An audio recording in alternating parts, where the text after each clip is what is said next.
right? We're not panicking. No panic here. We're on, baby. Welcome into a Monday edition of the Jordy Culotta Show. How many members of the staff does it take to change a mic stand out? Unbelievable. We're on 2 right now. We got no idea. It's all good. Forget it. You're gonna hold it. Yeah, you're gonna hold it. Hold it like a lapel. Absolutely. Welcome into Monday morning. Gonna reset the camera shot there as we are welcoming you into the undisclosed location. Go Chevrolet, driving us every single day. We're gonna talk LSU baseball with Chris Reid coming up here, as Chris Reid will be in talking what is the equivalent to Jordy Culotta's show, changing out a mic stand of LSU baseball's weekend on the diamond. How we feeling over there? God, fine, I guess. It's all good. It's all good. What's funny is we were here for about an hour before then, about we 15 minutes. We're like, you know what this. we should do? Let's change everything. Look, your mic. the last 5 Look, your minutes. mic stands directly in Oh, that no, but I camera put the shot. rundown up, and now it's not. Little tricks of the trade over here. Okay. It's like filming for Skinamax. That's right. Okay. That's right. Welcome everybody in. Monday morning here on the Jordy Culotta Show, presented by Go Chevrolet. Remember, GEAUXChevrolet.com. Boys are online at Go Chevrolet. They're also down in LaPlace, Louisiana. Go Express Auto Center, Amazon. We got some things coming up with Mr. Fun's Travel to tell you about. Coming up in Los Angeles for LSU football's opener. And our coffee daily brought to you by Majestic Coffee. Saw you tweeting about Majestic over the weekend. Yes. Sure did. Love them. Nice weekend. It was a lovely For weekend. you, right? I mean, rainy. Yeah. I was Track- inside. I was decided to track inside. meet in the I was rain. inside all weekend. Yeah, I was not. I was outside. Did you do the spring game? I was not able to. I wish. Yeah. Oh, it was there. We were trying to throw some content ideas back and forth. Luckily, luckily we canceled one, but it was a good time, dude. I had You my first. canceled an idea. Yeah, we almost got Yeah, we almost got canceled. It was a bad move on my part. Make sure you run everything that goes live. Both of us have to before do it. It's unbelievable. Yes. We're like, oh, that was a bad idea. So yeah. Well, make sure y'all are filtering us into those ideas before Yeah. anything goes public. But got my first Tiger Talk, and then had the sweet life. I get it, but if it's a Florida game or something like that, 7 o'clock Tiger Stadium, I want to be in the bows with the people. So you still want in after your first sweet experience, or another sweet experience? They've both been spring games. Okay, so you've not yet tasted the real thing. It's got it. I just don't see how it could be better than being with the people. Don't we need a Jordy Culotta show suite in Tiger Stadium? Why is it that? Maybe that's what it has we to do. be. Absolutely, we do. Swiss banks. Exactly. We're just a couple of years away from that on the Jordy Culotta show, or we could work out something with Viltz and the crew. I mean, we got in. I mean, they are major supporters of the Jordy Culotta show. Maybe we could get them on the line for a suite for a little trade out. And I think they secretly fit the vibe. Yes, they absolutely. People may not know, but they definitely fit They in. absolutely do. They keep their corporate blazers on, but underneath is the party for sure. We got some spring football reports coming up. LSU baseball skids over the weekend as they had their chances in game 2, but let it slip away. And South Carolina comes down to Baton Rouge and takes 2 from the Tigers as LSU reeling right now in conference play. Chris Reid going to stop by, former Tiger, going to be here at 7:30 this morning. We'll talk spring football with Stingley Sr. at 8 a.m. And It's just so Stu Gotts did it so bad, just battling through it. I'm just going to push through. I'm pushing through. And then we will remember a legend here in the second hour, former Parkview Baptist head football coach and local high school coaching legend from around the area. Coach Kenny Guillot passed away over the weekend. We will remember Coach Guillot coming up at 8 o'clock this morning. Kill this microphone for me for just about All 10 right. seconds. Killing them all, dude. That sound travels. Yeah, that thing was Mississippi State Ole Miss football this weekend. baseball. Baseball, I mean. Yes. The student section was awesome. It was just, Yeah. Bro, Alec Box pretty Stadium. amazing. Alec Box Stadium is way We behind. got some catching up to do, fellas. Why are Way y'all just behind. now realizing this? That's Because- what's blowing my mind. Like, how do you not know that already? I kind of felt it. But have you not ever seen? I didn't want to Duty say Noble? it. I didn't want to Yes. admit it. I didn't want to say it out loud. That was the problem because Okay. Alec Box still kind of felt new, but then you see a modern day new park, like a current day new. But Duty Noble was good before that too. No, I understand. It was always one of the top stadiums. I understand. And the old box I would put in competition with the old Duty Noble. And yeah, for sure. It was kind of back and forth. The new box is very commercial. It is very corporate, separated. It's not the same feel that was created at the old box. And I think a lot of that was because of the inefficiencies of the old box was kind of the lore of it and kind of the legend of it. And when Skip Bertman had a chance to build, ultimately his premier baseball park, I mean, he made sure that all those amenities that they didn't have at the last place that they were going to have at the new place. And I think, you lost a lot of that appeal of the fans and home field advantage. And when you look at Duty Noble, and what it looked like in a packed house and the fans on top of you and just the feel of the place, it felt very retro in a new age park. Alex Box is still listed as the #1 college baseball stadium in the country, though. That's a joke. But it is. No, it's I still understand. on there. Yeah. I understand. I think it's part of the atmosphere, too. Is a huge part of that. And the letters on the box. chest mean a lot to it. I was going to say, yeah. we might be getting swept up a little bit into first packed house we've seen in a second. Like, For there was sure. nothing. We haven't There was seen no them in so attendance long. regulations or anything. So I saw a couple of videos on Twitter. I was like, attendance record during COVID. yeah. I mean, Yeah. that felt. That's know. that's what I think it was to me. It was like, holy shit, that's what it used to look like. Everybody was there. Yeah. Standing room There only. wasn't a mask in Great sight. series. They're cooking. It was just everything seemed so baseball and back. Yeah. And I have been to a couple of events at LSU. I've been to one baseball game, and I went to a couple of basketball games. And the security guards or the marshals, I mean, they take their job. They love their jobs. And I get it. You but mean I in mean, COVID times? the mask stuff. Yeah. I mean, like, I'm sitting there with two 10-year-olds. We went to we were riding around campus. Drove over to campus a couple of weeks back. Had a couple of bikes in the back. Get out riding our bikes around campus. The sand volleyball team is having a game, and we say, let's just roll over there. Park the bikes, walk up. They got a couple of masks sitting at the entrance there. When we walk in, we go up, sit down. I mean, this marshal is hawking over these two 10-year-olds, and when they slide their mask down to put their Skittles into their mouth, I mean, she's like saying, put your mask up. And I mean, it got to a point where we were like, we're out. I mean, we're just gonna go back and ride our bikes. I mean, we were coming to chill. I mean, we're just us three sitting away from everybody. We're cool with it. And I mean, it was so in your face that it was just like, you know what? We're out. I mean, we'll just... It's easier not to go. We'll go find something else to do. And Mississippi doesn't care. Obviously. Especially a small town in Mississippi. Yeah, and I think that you can find that. I was in Mandeville all weekend for AAU basketball. I mean, we were inside of a gym all weekend. And, I mean, we ate breakfast there. Nobody's busting your balls about it. They Right. have their masks on. The service industry has their mask on.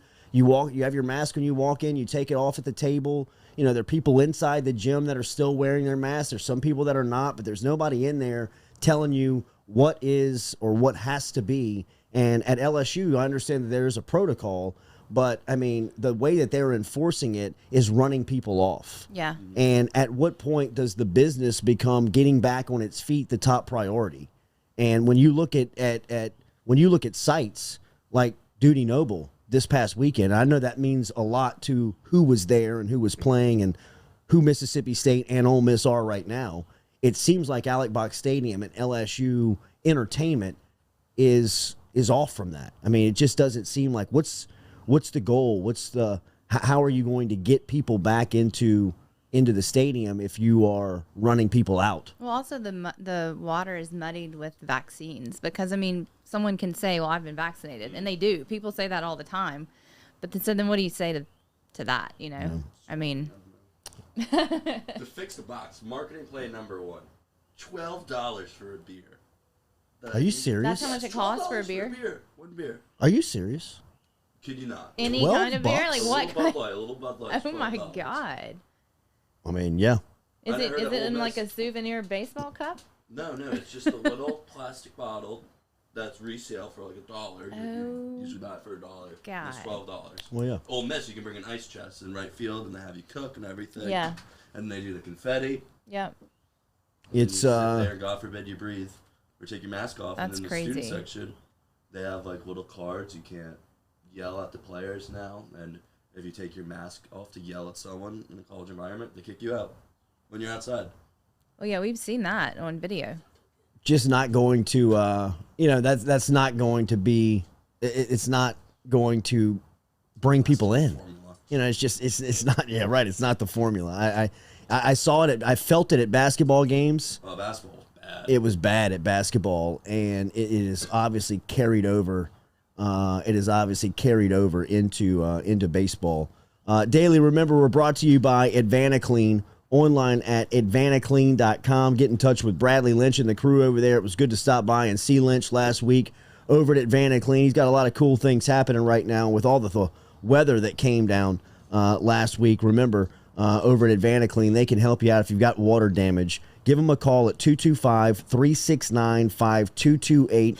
Bradley said he heard from somebody up in Monroe who was listening to the Jordy Culotta show and gave him a call last week about a job that they had up there. And Bradley loaded up, went and checked out the job up in Monroe. So there is no job too big, too small, or really outside of the area that Bradley won't take care of over at AdvantaClean. Give him a call today, 369-5228, and online at advantaclean.com. Spring football coming up here, and we'll talk more about it with Derek Stingley Sr., but after what I saw on Saturday, my primary concern for LSU going into the summer, going into the fall, is the offensive line. I think when you look around LSU's spring game and the 15 practices and what you take away from just kind of this point of view is, like I said last week, I don't think that you'll have an idea of what the overriding changes were going to be because of the personnel that was going to be missing. I don't think that you were going to get a real good idea of what LSU was going to look like offensively as far as the scheme went when you talked about not wanting to show because you were on television, you were on the SEC network, and there were going to be a lot of people that had access to that game and filming and watching, and you just weren't going to show your true hand. Some of the things that stood out to me in watching LSU just scrimmage for 2 hours is that they have offensive line concerns going into the summer. While you've got some solid pieces, you've got limited depth, and you've got questions in your starting five, in my opinion. And the first question starts with right guard. Who's going to be the right guard? Is it going to be Chasen Hines or is it going to be Anthony Bradford? Both guys at times looked shaky. Both times there were times when both guys looked solid. I would move Austin Deculus to right guard. I've never heard that talked about, but there's no way that Deculus is a pro tackle, right? I mean, we just look at him and his production. He's a guard at the next level if he wants to play. Not only do you sue that remedy, but I think that makes you your best offensive line with a guy like Deculus inside. I've never heard it talked about. I don't know how much it's been done, and I know that there were experiments early on in Deculus's career that had him, kind of going back and forth, and a need at tackle pushed him outside. But whether they can fulfill an open tackle spot by moving Deculus, I don't know. But he just looks like an interior guy to me. Well, and if your starting quarterback's going to be left-handed, that right tackle is essentially left tackle. Yeah. So that's something that people don't really think about a whole lot, but it does make a huge difference. That's his blind side. So you might have to reconfigure the offensive line as a whole if that's the way we're going, which I think some people think we are. Yeah, and then when you look at the depth concerns, I mean, if one person gets hurt, I don't know what they're going to do. That's what we said Friday, and that did not make me feel any better at all after seeing what we saw on Saturday. It was just that's a huge concern. It has to be an enormous concern, and I think that that was the biggest concerning takeaway was the offensive line. I think you've got a limited amount of playmakers on the outside of Keyshawn Butte on campus right now. I think that you got some guys coming, but, I mean, those guys as true freshmen, whether it's Chris Hilton, whether it's Brian Thomas, whether it's Malik Neighbors, whether it's Jack Besh or whether it's a guy like Deion Smith who's already on campus and looked good in, flashes on Saturday. I thought he looked good running some routes. Is going to have to make an impact because it won't take long for defenses to just start taking Butte out. I mean, he is dynamic. He's Jamar Chase sophomore season where it feels like he can almost score it every time he touches it. You see what Chase said? That one looks good on you, boy. It does. I mean, when you turn on the TV, it kind of reminds very much looks like him physically, and then you watch the way he attacks the ball in the air, his run after the catch. I mean, that he stole that ball from. That was Jamar Chase. I mean, that's the Jamar Chase. Dwight McLaughlin knew he had that ball at the end of the quarter, at the end of the half that Brennan threw up to him, and I mean, Butte just stole it from him. He just went up and said, "That's my football. I'm the better player here. I'm the better athlete. I'm going up and grabbing it." And he's going to do that to people all season long. But it won't take long for SEC defensive coordinators, making $650,000 plus up to over $1 million to figure out just take one out. Well, I mean, was promising Kirkland with 199 yards, 2 touchdowns. I thought Jontre Kirkland was a promising spot. I'm not yet ready to put all my confidence in that he can be an SEC number 2 wide receiver. I mean, think about when you took Chase out of the game, Justin Jefferson was going to kill you, and if you tried to get Jefferson, Marshall was coming at you in waves. Those are the types of playmakers that LSU needs because of the defenses that you're going to see. I mean, I think that you're going to have more than one dynamic playmaker, a guy that can just blow the top off of a defense or catch a wide receiver screen, make 2 people miss, and hit the house from 60 yards out. There's got to be more people on the roster, and I think while all these freshmen have that reputation, all of them, somebody on the current roster right now needs to step up. And I think that Trey Palmer is probably that guy. Saw that punt return. Is the punt return and the athleticism, but he's got to be available. He's not. He's battled injury, and it's kept him from taking that next step. You see the flashes, you see what he can be. Now he's got to stay healthy and be trustable because you hate to put that pressure on Thomas coming in, on Hilton coming in, on Neighbors, on all these guys as true freshmen because there's going to be a time that they have to get acclimated to the game. So I think offensive line, another playmaker somewhere outside of Keyshawn Butte and needs to step up. I thought defensively the defensive line looked fantastic. I mean, they are deep. They're athletic. Jaquelin Roy looks like he's set to bust out here in the second season. Like he looks as if he is kind of going into that Glenn Dorsey stratosphere, that young Glenn Dorsey. I'm not yet tabbing, I don't want to tab him Dorsey-esque, but he just feels like he's on the doorstep of busting out to one of those guys in the SEC that you talk about every week that is going to be a problem. Like you would say the floor is Rashard Lawrence and the ceiling is Glenn Dorsey, which Absolutely. is not a problem to have at all. Yeah, he's entering a pretty good comparison group when you're talking about who he's up against in SEC and LSU history, just the chance that he has and the feeling around him and the depth that goes into that. I mean, everybody, Neil Farrell. Yeah, I mean, the outside guys, yeah. But I mean, I'm talking about the inside guys, Jaquelin Roy, Jacoby, and Guillory. I mean, we saw a little bit of Eric Taylor, who's huge. I mean, I forgot about Eric Taylor. Glenn Logan. Yeah, I mean, all the veteran guys are going to be there. And then those outside guys, I mean, you mentioned B.J. Ojulari. I thought, how about Antoine Sampa at linebacker with an interception? I mean, some new faces making some plays. Derek Stingley Jr. looked, I mean, a lot of people. Unbelievably so. He's getting, forgotten about almost because the way he carries himself and the way he kind of goes about his business like a professional since he stepped on campus, it's just he feels like a luxury. Yeah. And people don't talk about him at all. He should be mentioned as obviously what he is, one of the best playmakers in college football, and he's not. I think he hears that. I think that this is a. Let me catch a couple points. Yeah, this is a good spot for him to be motivated. I mean, there was no Eli Ricks in that game. There was no Ali Gay on the outside opposite of Ojulari in that game. So I mean, there were there were some missing key components when you talk about some guys that they'll be counting on. But there were also some bright spots. I thought Jay Ward looked great at safety. He's flying. I thought Dwight McLaughlin looked good as a playmaker back there at number 2. Obviously, Stingley, Cardell Flott. Rodarius Jones. Rodarius Jones is another one. Eli Ricks didn't play. So, I mean, there's another guy that'll be coming back. So, when you say these names and see what they've done, you got to think that we should be good. Oh, I think defensively they're going to be stout. I think defensively they are going to be.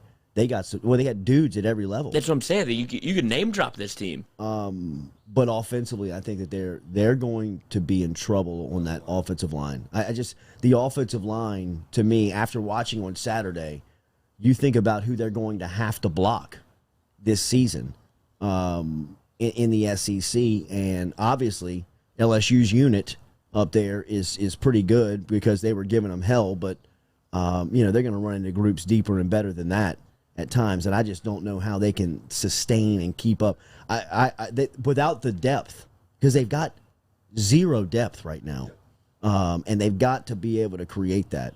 I think the only thing to counteract that is you got to get the ball out quick. And that's what they're obviously doing. Pete's has obviously gotten back to that formula where he's getting the ball to guys in space, and he's just letting them move, and he's letting them run. I thought the concepts of the offense, and just some of the things that you saw, I mean, getting Bootsy the ball, rolling right, kind of coming back left to a lot of open space, quick deliveries, letting these guys just kind of catch and run. I thought you see what they're trying to do and conceptually what they're and who they're going to be, kind of in the season.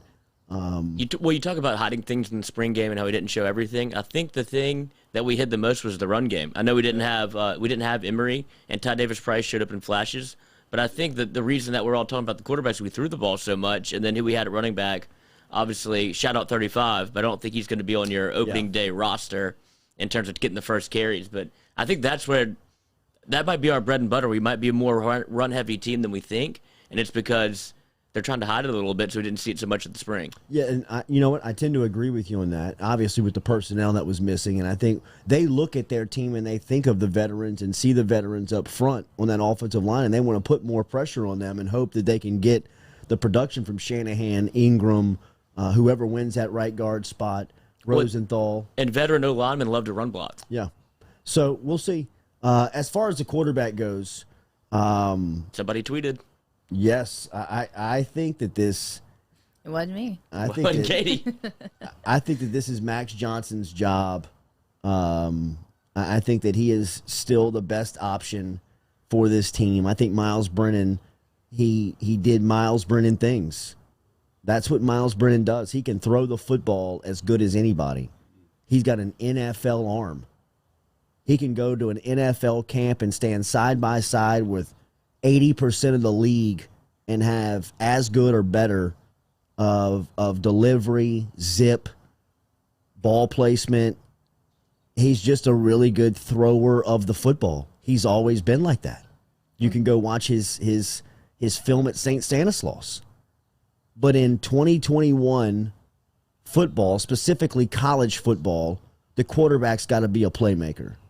The quarterback's got to be a playmaker with multiple ways of creating plays. And specifically in Joe Brady, Jake Peets, DJ Mangus, their offense. They have to be able to put pressure on defensive coordinators to making people believe that the quarterback is a threat to run or pass and run the RPO. And people were hitting me with stats after I tweeted on Saturday that after watching that game, I think Max Johnson is QB1 for LSU. And I don't think it's really that close because the stats do show that Brennan was more accurate and efficient, and he threw a touchdown up to Keyshawn Butte at the end of the half that was essentially a jump ball, and an athlete just went up and snatched it away from another player. But Johnson was running around for his life back there behind an offensive line that was not doing a really good job of protecting him, and he was keeping plays alive and putting the ball into spots where his guys could make plays. And I think even the stats would show that Johnson is the better option because of his ability to create space and get out of the pocket and move and get rid of the ball. Now, I mean, he made some throws, specifically one to Jontre Kirkland, where Kirkland was running, it looked kind of like a post route that Johnson was rolling to his left and threw back and dropped it into a bucket, and he couldn't have handed it off 35 yards down the field any better than he put it on his face mask. He threw some passes on Saturday that I thought really jumped off in watching year-to-year development as far as his arm strength goes and his accuracy. I think Max Johnson is LSU's quarterback come day one of fall camp. I think LSU's quarterback in the opener against UCLA is going to be Max Johnson. I think that Max Johnson, barring any type of injury and staying healthy, is going to be the quarterback in the SEC opener for LSU. I believe this because he gives them the best chance to win. While it's a really good competition, and they got 4 guys that can legitimately play. I mean, it's the first time I can look at LSU's roster and say out loud, they got 4 dudes that can win you games in the SEC. I mean, Garrett Nussmeier down the line, that's exciting to think about. Little Nussy hustle, dude. Man. I mean, he's got just the ability to, just an athlete. Just an athlete back there with a really strong arm and a smart football mind. I know he threw a couple interceptions, but guy was supposed to be at his prom. He kept throwing, though, you know? Yeah, right. And he just kept lacing them up and going back out there. That's what I love about it. He made a move on Jaquelin Roy one time where if it's live, I don't think Roy gets his hands on him. I mean, for him to kind of dance away and show the athleticism to get away from a player like him in the heat of the moment, I think gives you really down the line to think about some exciting things to look forward to with Nussmeier and the quarterback room. Today, right now, though, it's Max Johnson's job, in my opinion, and it's not really that close.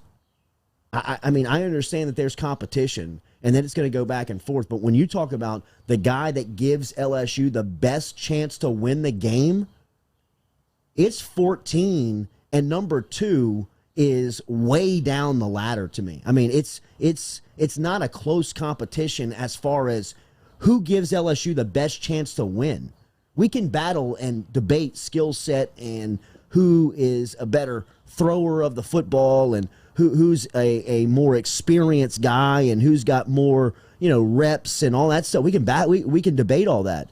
But as far as who gives LSU the best chance to win the game, that puts more pressure on the opposing defense. Who puts more pressure on the opposing defense? It's Max Johnson, and it's not close to me.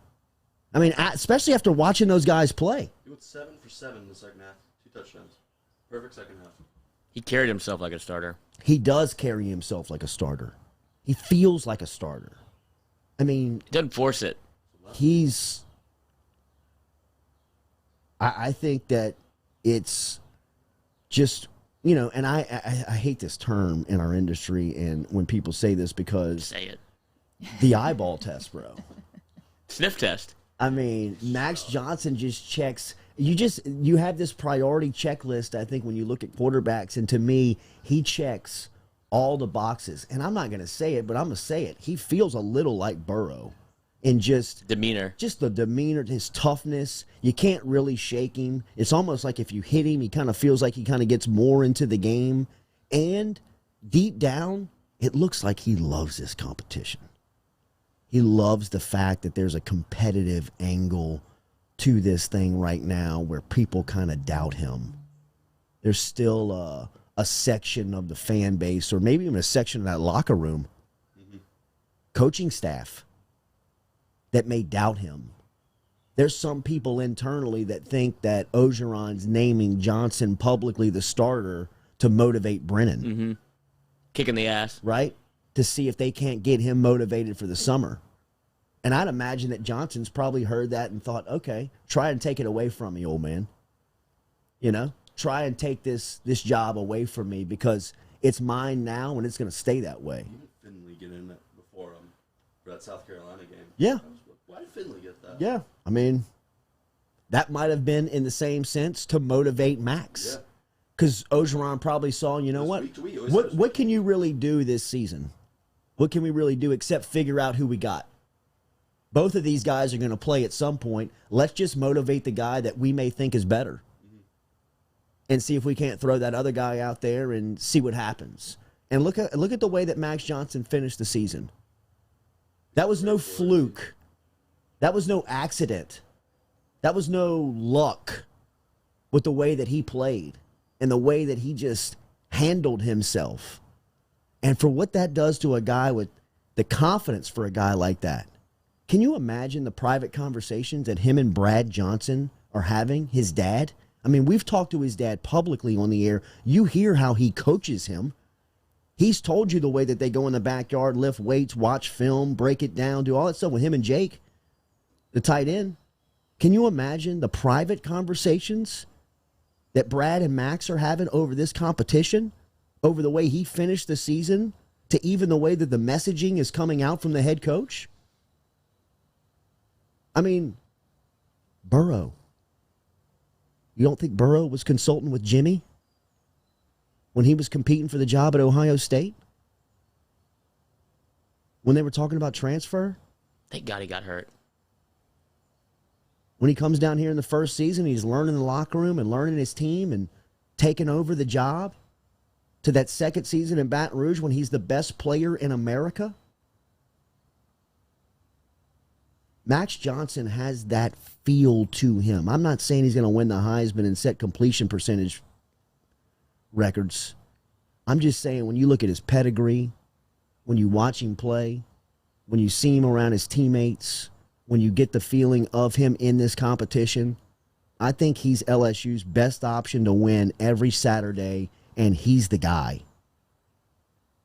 And you can keep this competition open as long as you want.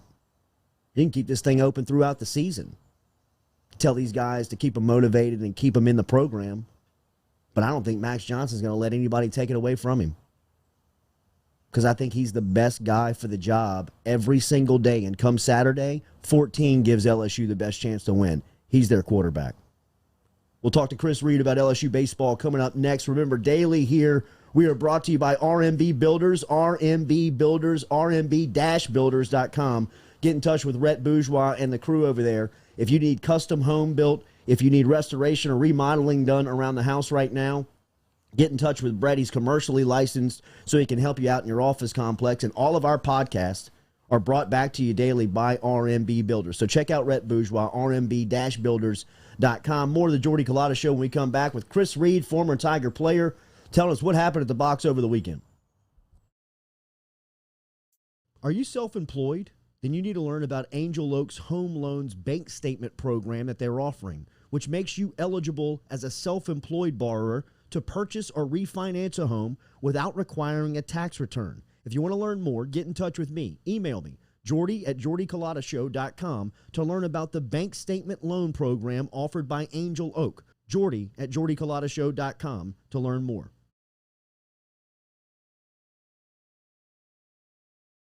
Gearing up for spring and summer down here in South Louisiana, and you want to keep your lawn maintained during these sunny seasons, get in touch with our friend Blake Abear over at Abear's Lawn Maintenance, where he says, you grow it, I mow it. 225-485-8022. 225-485-8022 is where you can find Abear's Lawn and Maintenance, the official lawn and maintenance company of the undisclosed location.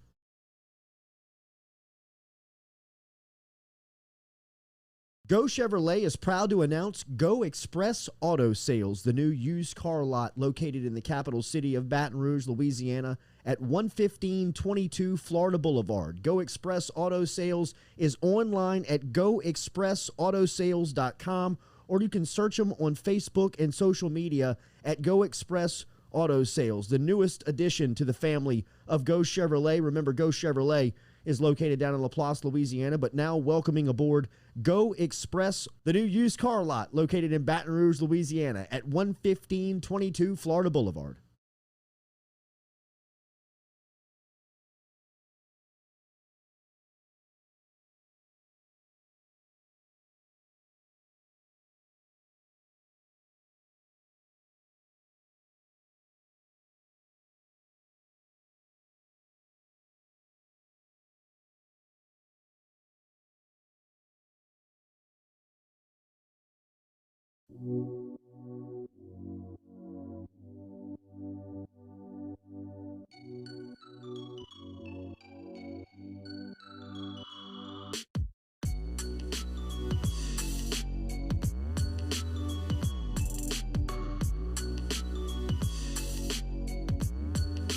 Welcome back to the Jordy Culotta Show, driven and powered every day by Go Chevrolet. Remember, stop in and see the newest of the used car lots here in Baton Rouge, located on Florida Boulevard. Go Express Auto Sales, newest addition to the Go Chevrolet family. Remember about Nevadis? We tell you about Nevadis, who is a custom design, web design, and app development company that we're working with. Really fired up about our partnership with Randall Nachman and his crew as they help us out and making our business more efficient, saving time, and providing a beautiful experience for us who we're a customer and we are a partner of Nevadis.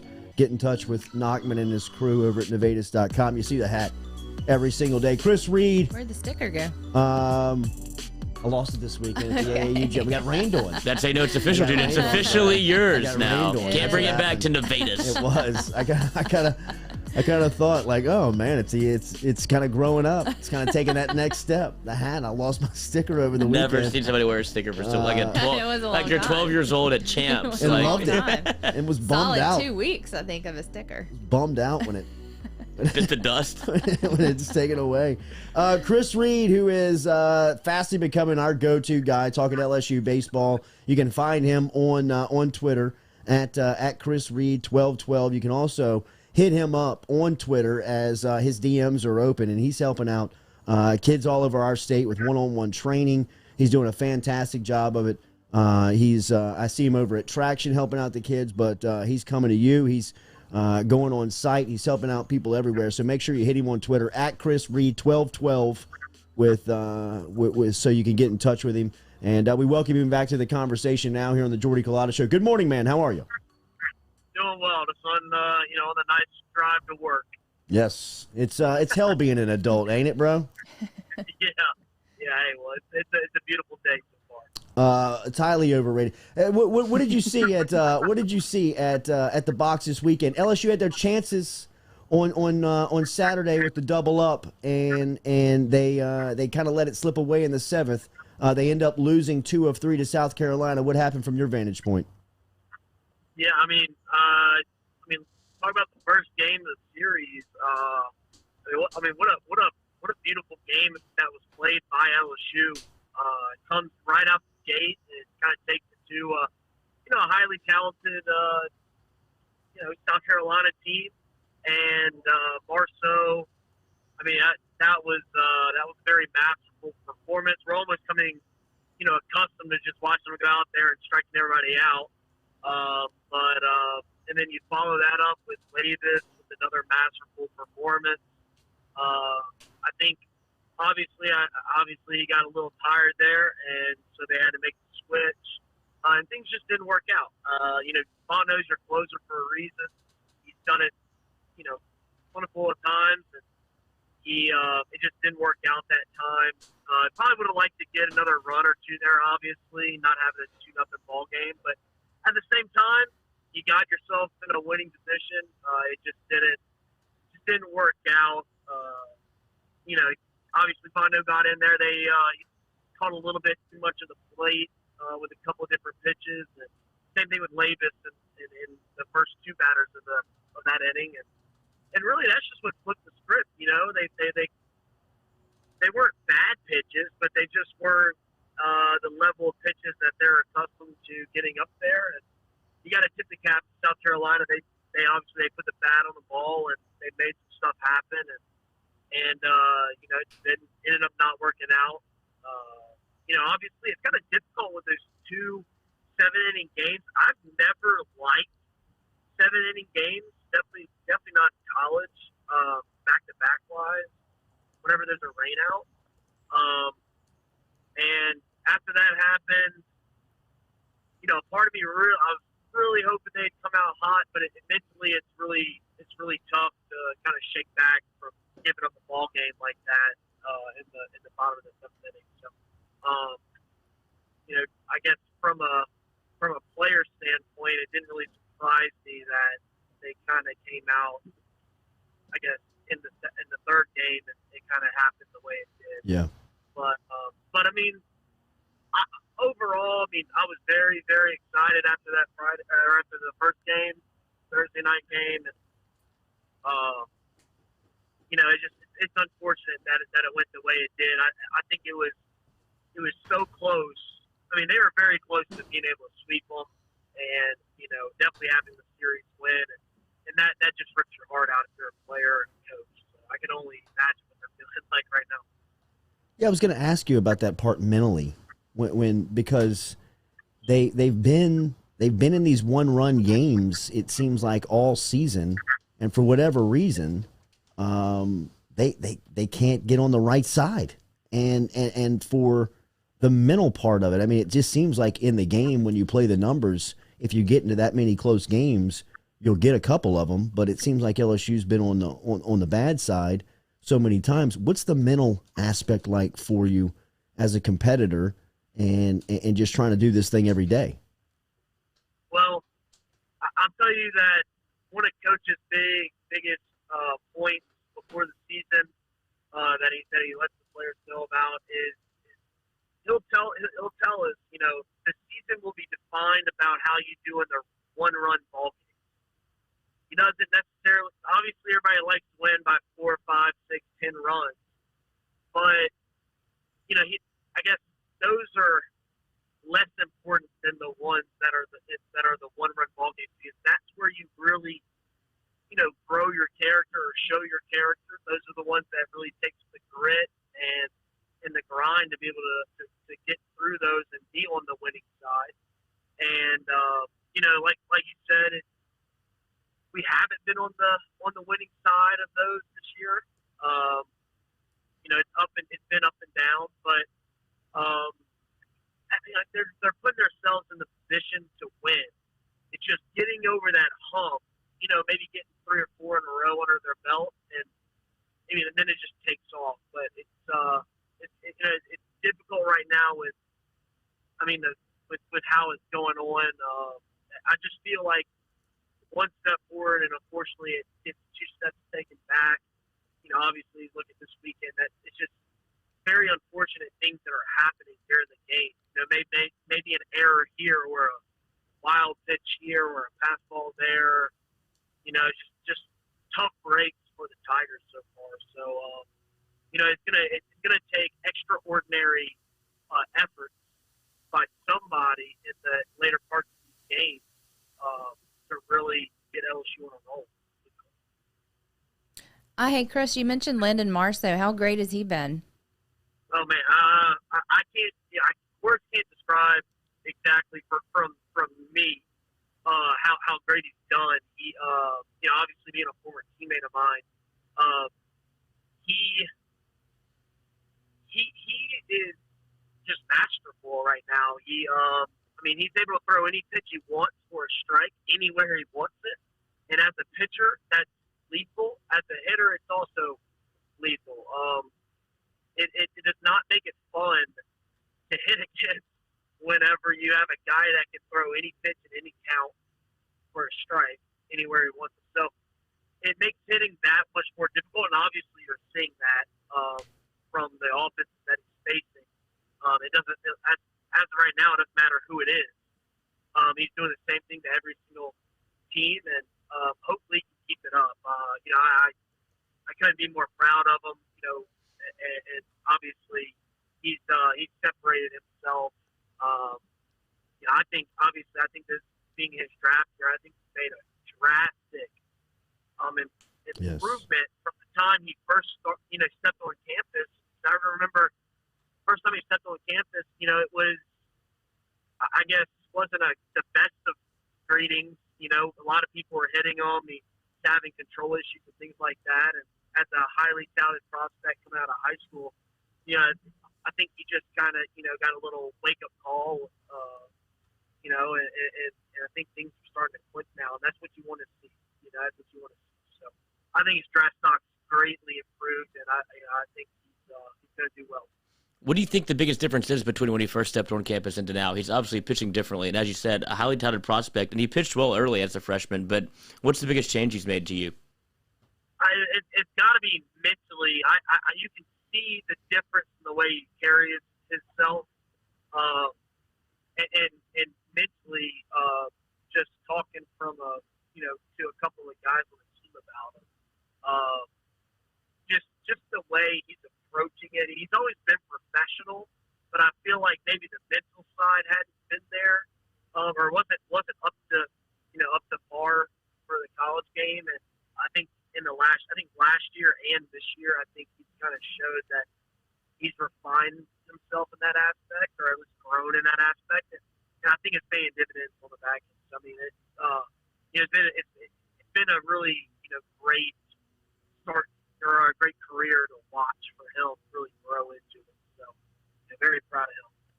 We are debating ballparks here earlier, which is just great for this medium. This is kind of perfect for what we do, to kind of keep a conversation that could last, almost years. You have traveled and seen all these venues up close. The shots of Dudy Noble over the weekend in front of a packed house with Ole Miss in town was kind of got people with the feels of kind of getting back to normal and full capacity houses. What has been the best stadium that you've seen? I'll give it to you this way: outside of Baton Rouge. I mean, you have to. I mean, easily top three would be Arkansas, Ole Miss, and Mississippi State. Wow. Mississippi State. Well, we beat them whenever we go there, so it wasn't really that. I guess it was intense, but I guess if we would have lost when we'd gone there, I guess it would have been a little bit more intense. I mean, we won the SEC outright my freshman year, I think, or maybe it was sophomore year. There, we took the series from them at that time, and then I think my senior year, I think we took the series from them as well. But their atmosphere is really good. Like one of the biggest things I remember is when we did win the SEC that night, Dykeman caught that when they gave Dykeman a hot dog over the fence right after we had won in outfield. He comes running into obviously we're celebrating. He runs into the celebration with a hot dog. And we were all just crying, laughing about that. But no, they were pretty good. Their stadium setup's really nice. The noise levels is pretty good, and their fans are passionate. And then you look at Ole Miss, noise level's pretty good there too. It can get rocking. I think we lost one series when I was there at their home stadium. It was pretty loud, pretty crazy, but nothing remarkable there at Ole Miss. Nothing remarkable, right? She's a Mississippi State fan, Chris. A Mississippi State grad. Well, it's the beer shower is pretty cool, but nothing. It wasn't anything terrible or anything too great. But then you have Arkansas, and then Arkansas, that one got pretty loud. They feel really on top of you, and so I mean, and their fans are obnoxiously ignorant. So it makes it weird because they will be yelling at you about the most random stuff, and I feel like they're so close to you that it's like almost like, I don't know. It was very, very, very interesting. I'd probably say they're one of the more hostile crowds because I feel like they haven't won anything ever, and now I feel like they're good, and so they're just super obnoxious and ignorant. So, what's the weirdest thing somebody yelled at you? Do you remember what was the strangest thing somebody yelled at you? Oh man, I had somebody playing in this game, so I was just sitting there, and he was having an argument with me about the best food joints in the city, but I wasn't even talking to him about it. Like, he was arguing with himself through me. Very, very strange. I don't even know any of the places he was talking about. So it was that was one of the weird things. I can think back to, I think, Texas. We played University of Texas at Texas, and one of their fans called Beloso a penguin. So they were penguin? Penguin. Yeah, they were like, he was on deck, and they told him that he looked like a penguin, so they started talking to him about different penguins. Oh my God, how random.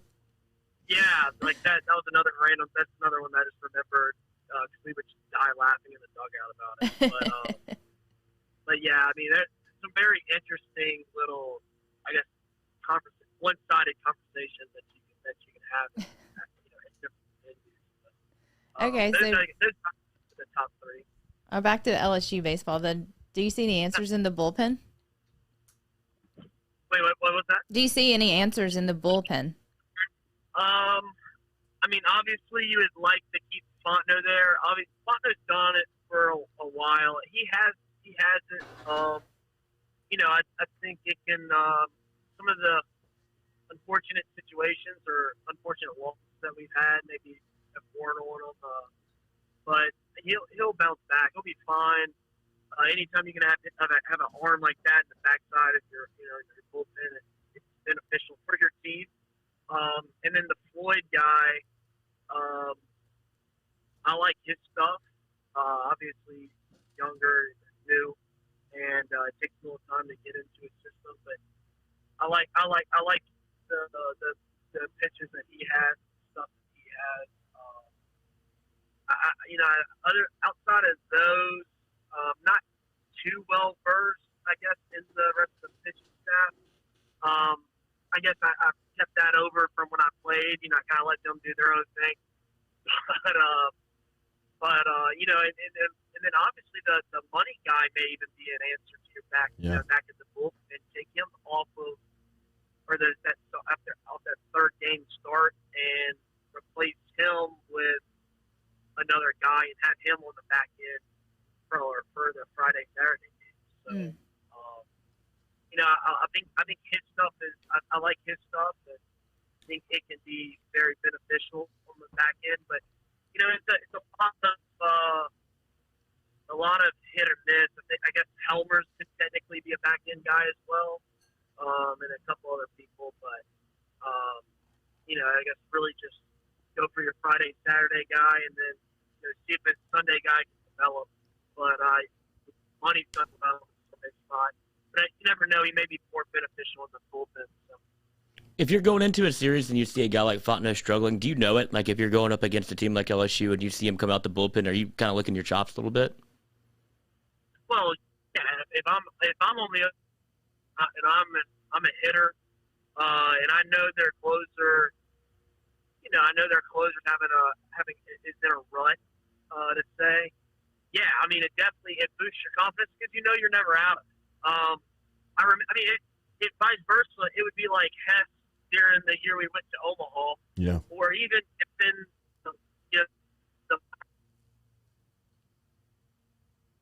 Uh-oh. Chris, how close are you to Laplace? Yeah. I think he's gone. He's gone, bro. Chris Reid has gone out into the oblivion, into the ether. There he goes. As he goes into the workplace this morning, into Laplace, as he's traveling for work. But we appreciate his insight as Reid came on talking some LSU baseball. We'll link up with Derek Stingley Sr. here in a couple of minutes and get his thoughts on the weekend. It was good to see Sting Jr. Grab an interception as he looked good out there on the island.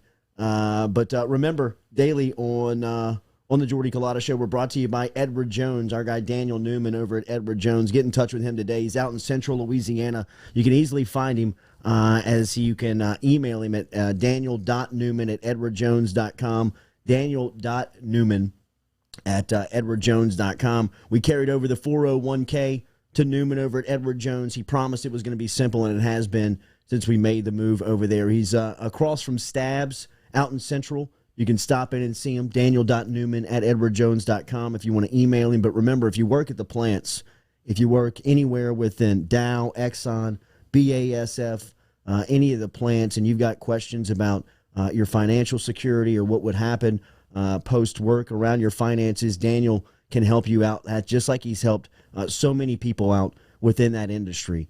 So if you have any questions, get in touch with him today, daniel.newman@edwardjones.com. We'll reset and we'll talk to Derek Stingley Sr. here on the Jordy Culotta Show. When we come back, we'll get his thoughts on the LSU spring football game. Any questions you may have for Sting Sr., get him inside of the bunker. We'll be back. We're on YouTube, we're on Facebook, and remember, on JordyCulottaShow.com, driven and powered every day by Go Chevrolet.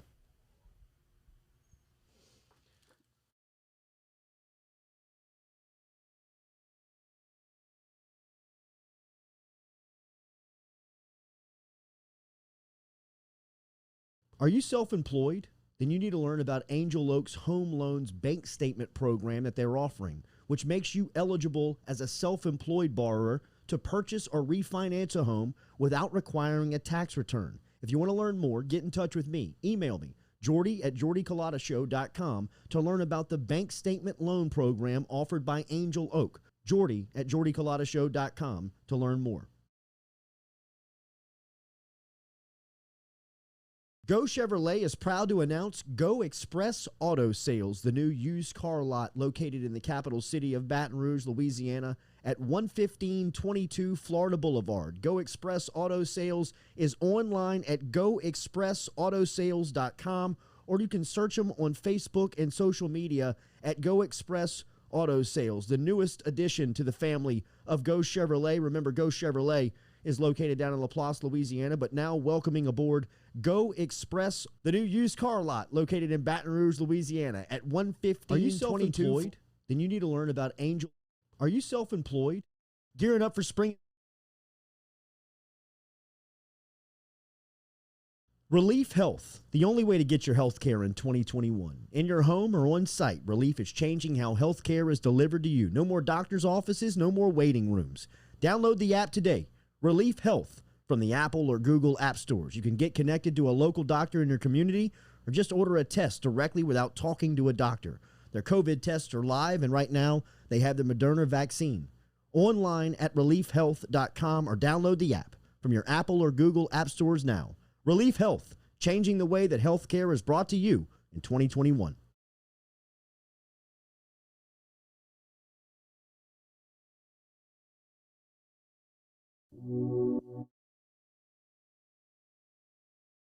Seven, 6, 5, 4, 3, 2, 1. You'll never have the sacred stone. Oh, this you crazy mother.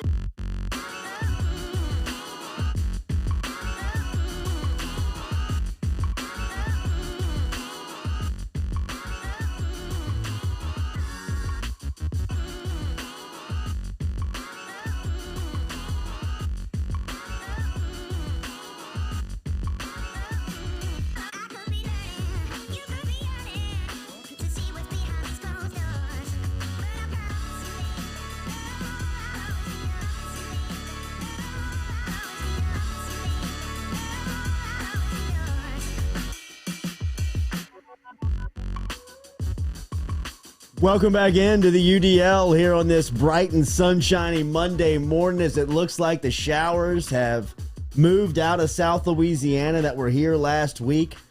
Still around a little bit on Saturday, but LSU was able to squeeze the spring football game into Tiger Stadium. It was good to see the campus moving. There was a lot of people were out and about, came in to see a little bit of the 2021 edition of the LSU football team. The defense was flying around out there, including an interception from the best cornerback in America, Derek Stingley Jr., moving around out there on Saturday, was able to grab a takeaway late in that game on Saturday. His dad, Derek Stingley Sr., a part of Elite Football Academy, stops by with us on Monday. We will continue our conversations with Coach Stingley through the NFL draft, through the Monday following the NFL draft. And obviously we'll give him the spring and summer off before we bring him back into the conversation next football season as he'll be back with us every Monday morning breaking down what we see on Saturdays. Coach, it's good to talk to you. How are you? Good morning. I'm doing great. Good morning, guys. Yes, sir. Elite Football Academy. Remember, we'll tell you all about it. What was your biggest takeaway from Saturday's game? Hey, I thought the secondary played great. There was no real big plays out of a trick play, in my opinion. Yeah. But it worked for the offense. But, I think that it quieted some of the noise from, last year, guys having their palms up, not understanding who had who. I thought Coach Jones, Coach Raymond, they did a good job with the secondary to making sure that, they played a little faster. And you could tell by some of the plays that was made out there. Those guys understood, exactly where they needed to be. And you saw a bunch of balls being picked off because of it. Coach, when I saw Derek play on Saturday, it looked like he was very much motivated to get back out onto the field. He also looked like he had put a couple of pounds on, some good weight on Saturday. Where do you like him physically? Where do you want him physically? Where does he want to be physically? And where is he right now? Well, when he came to LSU, he was 195, and he's now 192. Really? So, It's not an ounce of bad weight on him. No, there's not. I think with the eye test with him is that he's such a muscle guy, like a lower level, lower body with his hams and butt, legs. He's lined up alongside his other corners like Cordell, Jay, Ray Darius, and they're all in the 170s and 175. And Derek is 20 pounds heavier, but you translate that to the NFL, he's right where he needs to be at 190-something pounds. How did you think he played on Saturday? I thought he did pretty good considering the routes that he was getting. He was getting a lot of double move routes. I mean, I saw Kayshawn run a route that I've never seen in my life before on him.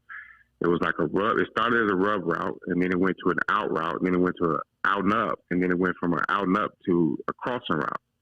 I said, why are they doing that? Like, he said he's been getting nothing but double moves. And he told me yesterday, he said, well, Dad, you know what? If they're running double moves on me, that means they respect me because they got to try to get open doing that. Now, I think him and Kayshawn, they had some good battles during the spring. I think Kayshawn is the next up-and-comer when it comes to wide receiver play. And it's good for Derek to see all those type of exotic and different type routes to come at him. But he knows he's not going to get a lot of that during the fall. So good that he sees it now to where he knows how to react to it if it comes at him during the fall. More on Butte. What type of you've seen some great wide receivers on that practice field and come through there the last couple of years. How good can he be? How good is he? And did you expect him to be this good so quick? Well, I remember I forget who we were getting ready for when I was coaching it down in the playoff camp. I think it was Catholic New Iberia. And it was Catholic New Iberia and it was LCA. We were getting ready for one of those teams. And somehow we wound up getting Butte's high school game film. And I was like, wait a minute, this kid here, he can stop on a dime. He can make good breaks out of his stuff. He was real good with grabbing the ball out of the air. I saw him making some body control catches. And it just seemed like he never got tired on the field. Naturally, he was the best player on their team and the best player on the field. None of that has slacked off for him once he got here. Now, I think when he first got here, he was behind, Chase was here at the time. Terrence was still here, and so was Racy. So, naturally he had to, wait his turn when it came to practice. He wasn't the first guy up. He was either the fourth or fifth guy up. And we just didn't see enough of him. But I kept watching him saying, oh, this kid can get off press. He runs good routes. And the way he catches the balls, it's just like, like he's a seasoned veteran. And you fast forward now, where really you look at his last game against Ole Miss, he dominated that game. Yeah. But then you bring him now to the present I think he's playing with more confidence. He understands that the offense is going through him. They're kind of, putting everything around him. They're moving him around. While some guys stay in one position, he's being moved around to create some mismatch. So once they start doing stuff like that, you know that the coaches feel what the fans see. They know that this kid is dynamic, that he's probably going to be a playmaker that's going to be the one to make big plays for the offense. So he's good. He's good as advertised. I think that, he's probably going to have a breakout year, a better year than he had last year, to the point where, he'll be the next guy up for sure on offense. You can tell that 24 respects him just kind of by the way that they line up on each other. I mean, yeah, Derek's body language tells a lot about, he's kind of, he wears it on his sleeve. You can kind of tell, for as quiet as he is, you can kind of pick up his emotions by just looking at him. You can tell that he respects one when he lines up across from him. Well, Derek respects everyone that he lines up across. With him, it's about just playing the technique of what he's getting from that player. Now, I think most of the battles this past spring in one-on-ones has been with Derek and Kayshawn. But yeah, you're talking about two guys that carry themselves with like, let's get the job done. It's all about business. And I think that's good for Kayshawn, because with Derek, he's not that extra guy. He's not going to be like giving you all the incomplete with what the DBs do, and no fly zone or that. He's just going to make a play and then move on to the next play. And Kayshawn will make a play, move on to the next play. You can serve all that energy for in between the whistles and not after the whistle. And it's good for both of them, to be honest. Hey, Coach, you've told us about Jay Ward at safety, and he looked great on Saturday. How do you think this spring has helped him in the next season? I think with Jay, the sky's the limit. I think he really found his position on this team now. I think Jay can play corner for sure, but we're at the greatest need at the safety position. And I know it was talked about sometime last year to move him there. And then, unfortunately, because we had some injuries and low on numbers this spring, it was just the right thing to do, was to move him over to the safety position. And Jay, he took that position and made it his, because he's flying around. Jay is already aggressive to the point where he loves contact, he loves to hit, and he has great ball skills. In my opinion, he should have had 2 picks for the spring game. I think Toes jumped in front and tipped one, and Jay was cut down behind it to where he would have had it. So he has real good awareness. I thought that it would take him a little while to understand the angles of playing safety, but for the most part, he did a good job. I think at one point, Ty Davis Price got out in the open field on him, but that's to be expected, because he's playing in the middle of the field, so he can't use anything as a guy like most corners can use the sideline to help them get a tackle or get the guy out of bounds. When you're in the safety position, you miss, that's probably 6 points. So, I think, I saw 1 or 2 plays like that with Jay, but that's to be expected. You get some of the top safeties in the league, in the NFL, they miss those angle tackles as well. But hopefully Jay keep that position during the fall, and hopefully we keep getting those plays that he's been making. I knew he can do it all along, and I'm glad that they make the switch. I thought 2 looked good. Dwight McLaughlin. What'd you make of his play? I've been telling Corey Raymond about Dwight. When Dwight first got in, we were laughing at him, because he's such a good guy, but he's also a goofy guy. Like, if you ever get to know him, he's very comical. He's a jokester. He laughs. And that's one thing that worries some people, because they think that he doesn't take much serious, a whole lot of things serious. But you see him play. I've seen him practice all spring, because Elias Ricks was out. And I kept saying to Corey, I was like, Corey, look, the man is getting the job done. He's doing great out there. And he make plays. He get picks. He's a big corner. Everything that you can think of to say positive about a corner, those things happened to Dwight this spring. And then you get him into the spring game, and then look what happens. They challenged him a lot. I think he I want to say they challenged him at least 6 or 7 times during the game, maybe more than that. It could have been double digits. And because of that, he was making plays. You saw him flying around, deflecting balls, making a couple pass breakups. Even on the trick play, I thought Dwight was there on a fake spike. It's just that he kind of coasted towards the end and gave Kayshawn, more of an advantage. If he had slowed himself down and forced Kayshawn to slow down, he would have probably came up with that interception. But he was coasting to the ball and never gave Kayshawn any resistance. And Kayshawn will go up and get the ball. That's what receivers do. Right. And Kayshawn is good. So outside of that, you look at Dwight's day, and he was awesome. And that's a good thing about the way Corey Raymond recruits. He's going to get the big corner. He's going to get a ball hawk guy who can go get the ball. But now, Corey finally got that good rotation that he always wanted. Like, I think the last time he had a 3-man rotation was when you had Greedy Williams, you had Christian Fulton, and Calvin Joseph, where he would rotate those 3 to keep everyone fresh. And that was, 2018? Wow, yeah. So now it's been 2 years since he's had that. Yeah. And so now he can have that. He can.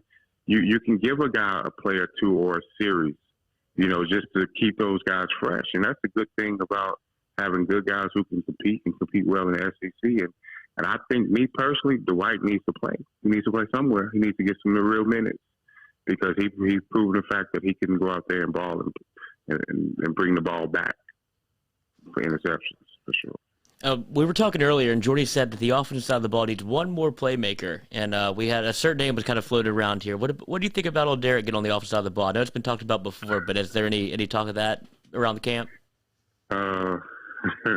Well, I know. Oh, what do we take away from that?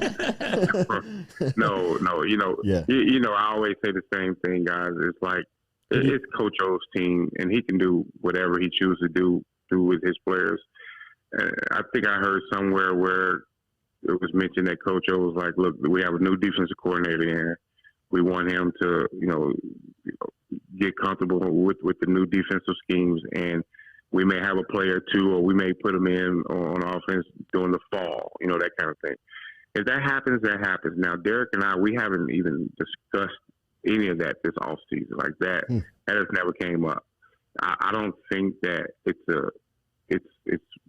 one of those pressing issues with the team because of the fact that we have Malik Neighbors, Brian Thomas, Chris Hilton, all coming in. Deion Smith looks good. And these guys are great. Thank you.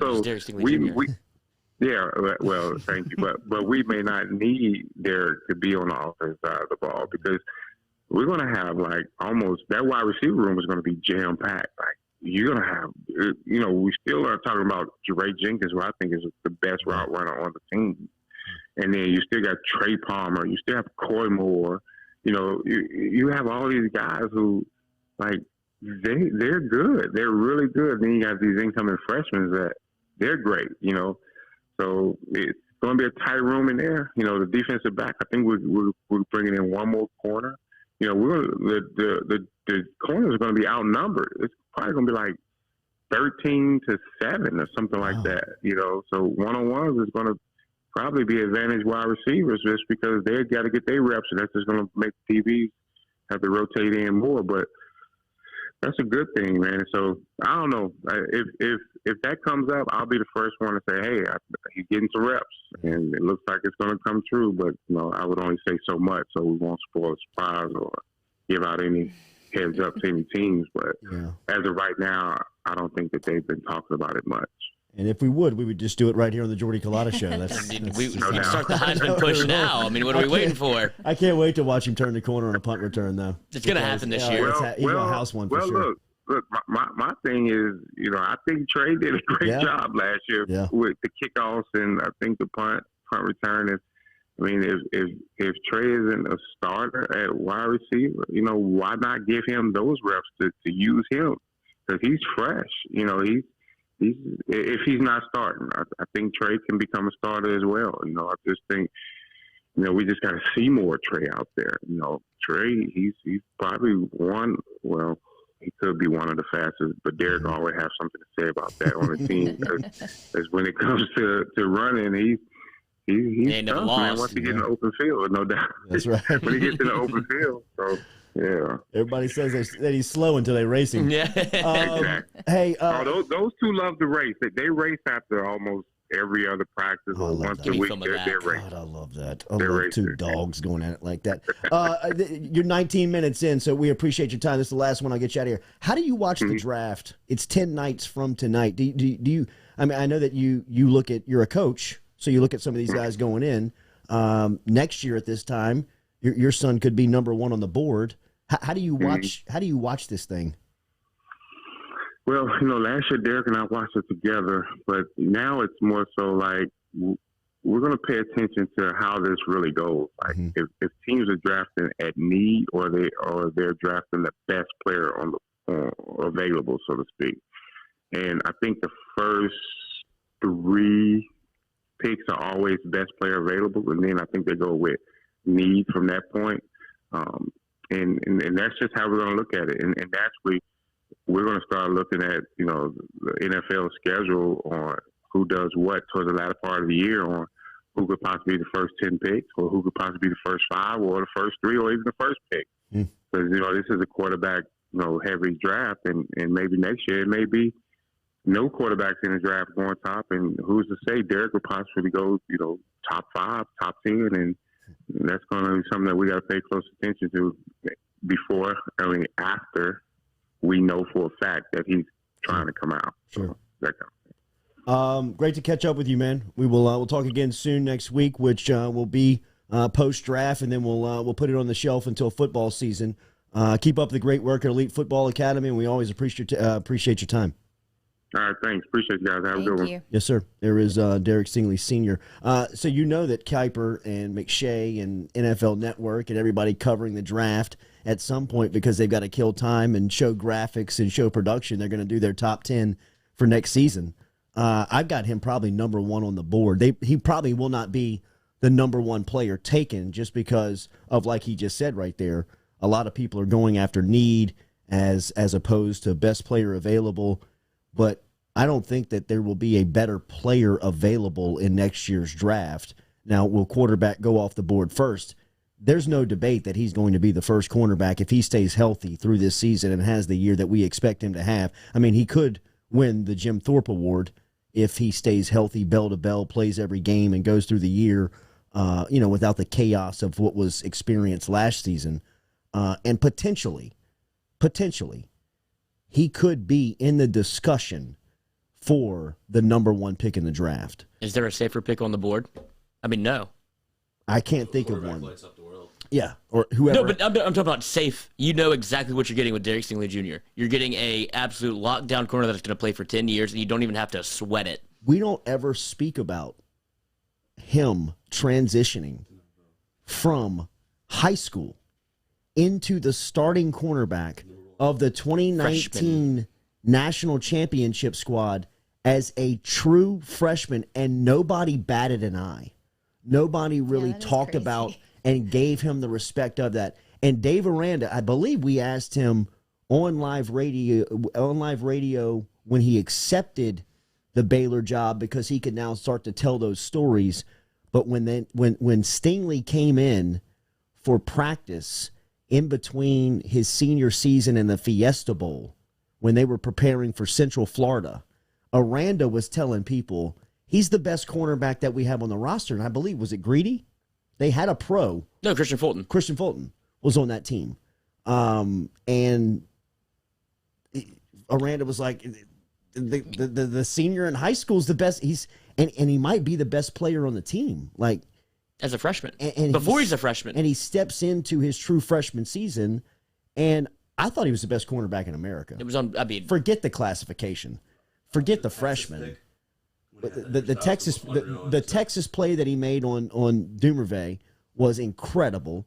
The way that he defended the Georgia SEC championship game, and the way that he just was a shutdown all season. I mean, the Florida game in the first half, they went after him. Just goes to show how good Pitts was, though. Him and Devonta Smith. That's what they're going to get on the draft day. Were great. So, I mean, you're talking 2 top 10 picks, Smith and Pitts, that have gotten the best of him when he was a freshman. And, last year, I'm taking off the board. I would even say that NFL scouts are saying, last year was an anomaly. Absolutely. Let's see what happens. I just don't think I've never seen anybody this talented, this good, and just fly under the radar almost because it's expected. You expect it. But it's unbelievable, right? He has that LeBron, Tiger Woods. This is the blueprint. He's going to be great, and he's better than you say he was going to be. Like, who thought that LeBron James could outlive the hype? And he did. Who thought that Tiger Woods was going to be better than you thought he was going to be? I'm not saying that Derek Stingley Jr. is that type of athlete or comes with that cachet, but he came with that type of hype into LSU. I mean, when he was coming into LSU, he was the best corner that we had ever seen in recruiting. Since he's got here, what has he been? He's been the best cornerback in college football. Chris Jarrell said Derek is a top 10 pick, but a corner hardly goes ever number one. Patrick Peterson. They don't. Peterson was what, 6? No, he went 5 or 6. I was saying top 10. Like I thought he was going to. But Jeff Okudah just went 3rd. Yeah, it happens now. You need these players. To Detroit 2 seasons ago. He's better than him.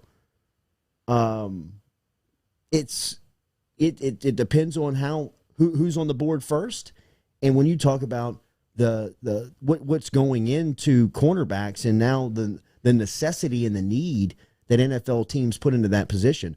I'm not saying he's going number 1, but I am saying, like you've seen throughout years past, I mean, I believe that Patrick Peterson was the number 1 player on the board when he was going into that draft. People knew that he was the best football player on the board, but people had needs. Cam Newton went first to Carolina because they needed a quarterback, and Cam was a great prospect.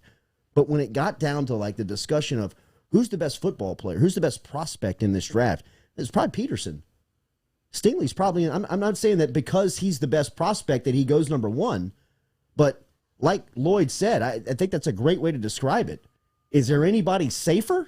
You're not losing your job drafting Stingley. I mean, like we talked about the checklist that you're looking for at quarterback, when you're going down the checklist of NFL prospects, give me one that checks more boxes in a draft than Stingley.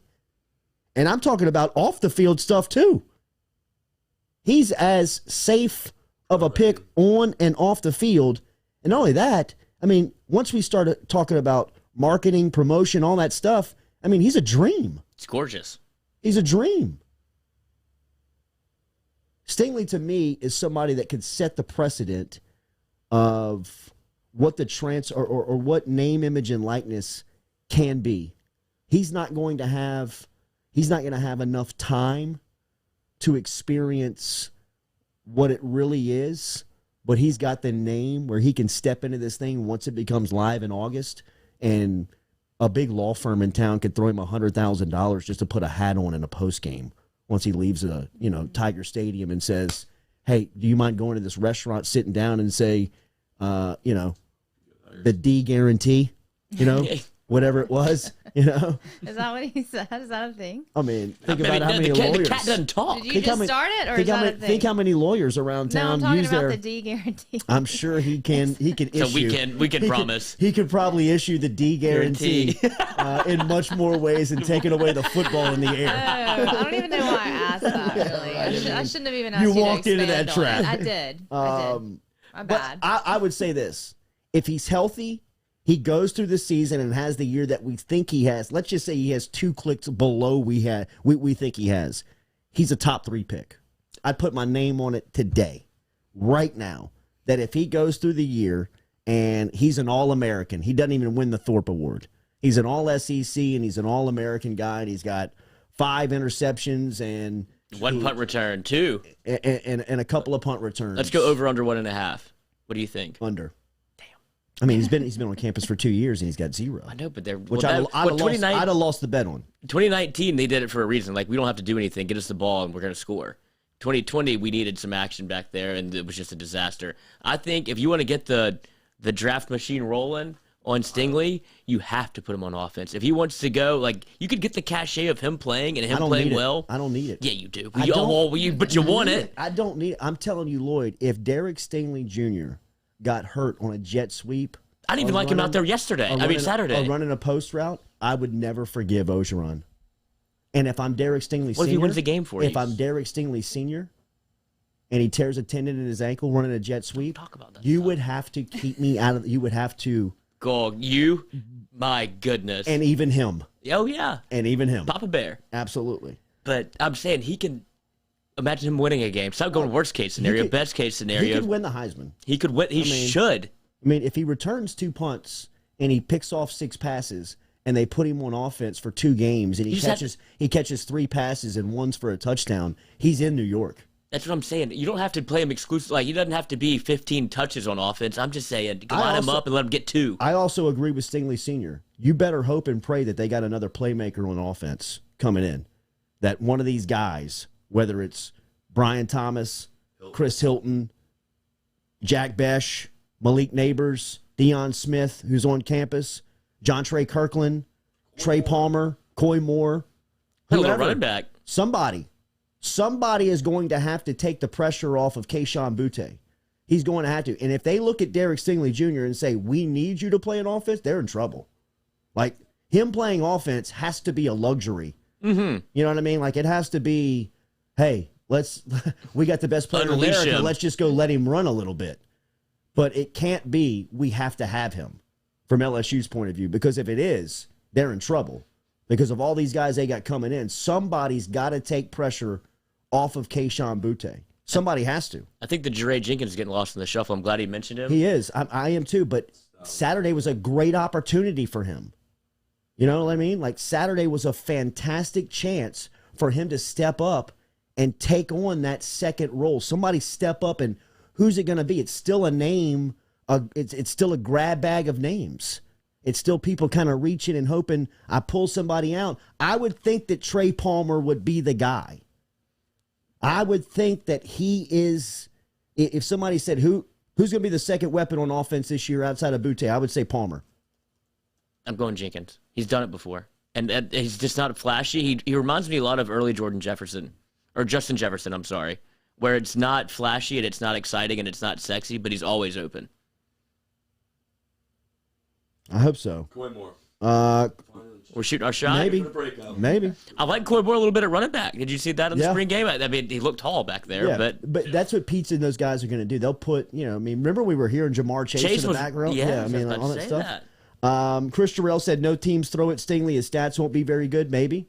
But I think that this year, like Stingley Sr. has alluded to, they're not just getting into a man-to-man press and, trying to take one side of the field away. They're going to run some schemes on the back end. I mean, bait you. Durante Jones is going to run some type of NFL schemes where, you're going to be almost forced to throw, not necessarily to that side of the field, but they're going to force all the attention towards that way. So I think that he will be in the action this year defensively, more than we've seen him in the action the last couple of years. But I think that also is a compliment that people at the next level recognize. It won't get him into a Heisman race. But NFL scouts will recognize that nobody ever looked at him. No. You know what I mean? Like, we can turn on the film all we want, but I mean, we can study his technique and see that his fundamentals are up to speed and probably, better than advertised. But I mean, nobody ever throws at him because everybody's scared to death of him. I mean, Georgia made that mistake just far too often. He's just like, are y'all kidding me? Give me that again. Thank you. Just take this. Yeah. Just take this thing away from you. Remember, we're daily brought to you by Hub International. They are the official insurance company of the New Orleans Saints, the New Orleans Pelicans, and the Jordy Culotta Show. Get in touch with Hub International today. Hub International is the official insurance of the Jordy Culotta Show. We'll give you our thoughts on Coach Kenny Guillot when we come back here, as Coach Kenny Guillot touched my life like he did so many in our area and in our state. He passed away on Sunday morning at his house peacefully after a long battle and bout with cancer. There's been a lot of quotes that have surfaced over the last 24 hours remembering the life and legacy of Coach Kenny Guillot, formerly of Parkview Baptist, who really, from a football standpoint, put that program on the map. We will talk and remember Coach Guillot when we come back here on the Jordy Culotta Show. Well, folks. Oh my God, Derek Stingley runs a jet sweep and breaks.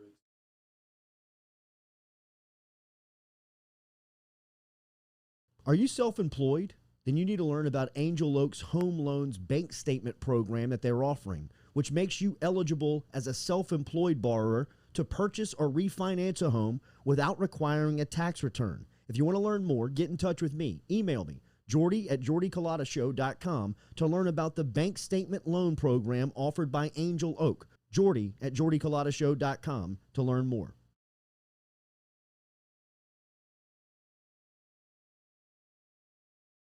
Gearing up for spring and summer down here in South Louisiana, and you want to keep your lawn maintained during these sunny seasons, get in touch with our friend Blake Abear over at Abear's Lawn Maintenance, where he says, you grow it, I mow it. 225-485-8022. 225-485-8022 is where you can find Abear's Lawn and Maintenance, the official lawn and maintenance company of the undisclosed location. Go Chevrolet is proud to announce Go Express Auto Sales, the new used car lot located in the capital city of Baton Rouge, Louisiana, at 11522 Florida Boulevard. Go Express Auto Sales is online at goexpressautosales.com, or you can search them on Facebook and social media at Go Express Auto Sales, the newest addition to the family of Go Chevrolet. Remember, Go Chevrolet is located down in Laplace, Louisiana, but now welcoming aboard Go Express, the new used car lot located in Baton Rouge, Louisiana at 11522 Florida Boulevard. Well, folks, it's time to kick it old school. So you can feel cool. Give it to me, baby. Baby. Yeah.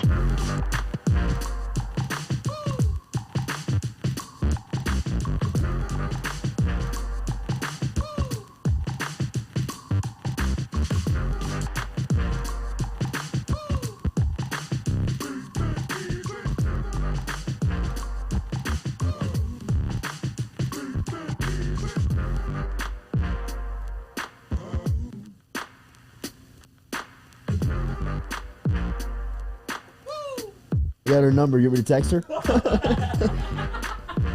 Whoops. Welcome back here to the Jordy Culotta Show.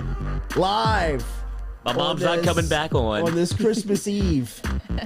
That's right, Lily. That's right. Stay back.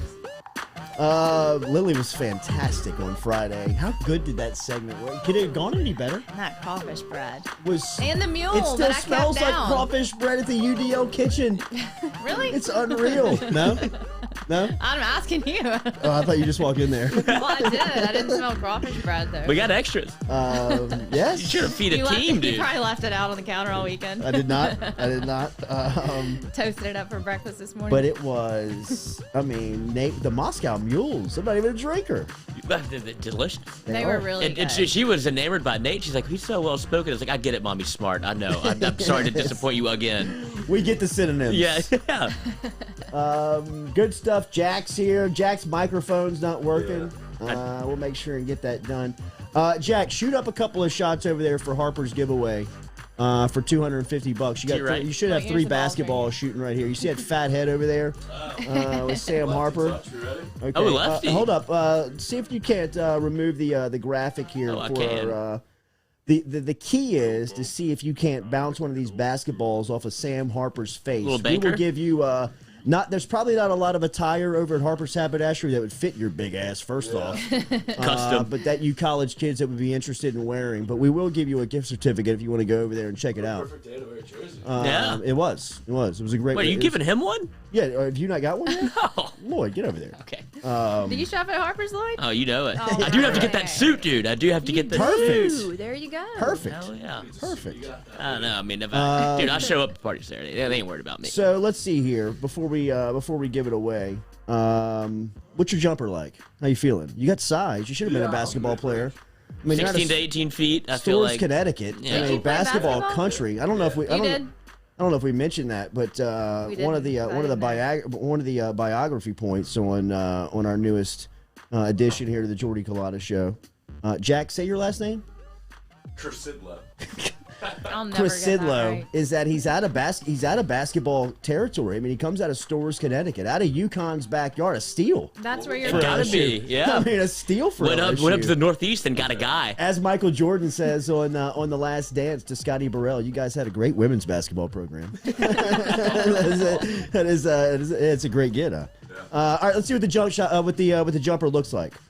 Okay. Wait, you got right. yeah. You sitting down? Okay. Okay. Yeah, Wow. that was whoa, Okay. whoa, a lot of height. All right. You in the band? Oh my god. Banging the drum. What do you got here? There we go. There we go. I think he was going for the banker. Okay. Yeah. Yeah, that's right. You've joined an elite club. Jim Calhoun. Jordy and I are the only ones that have made a shot, right? That's right. No, and did you make they had me tucked away in the chair. Emma had a J. Jordy, R.I.P. Emma. Yeah. That's right. R.I.P. Not R.I.P. Emma's still with us. Yeah, exactly. Not literally.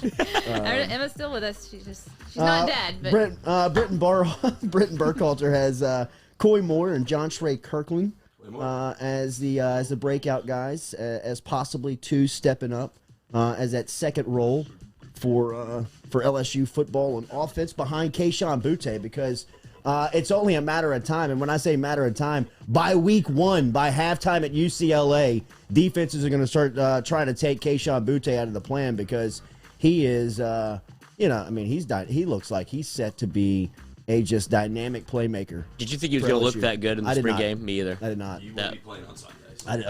Yeah. Dude. That's my favorite every time. Maybe a first-round pick. I mean, that was. I didn't know that he was that special. I don't think we should have. No.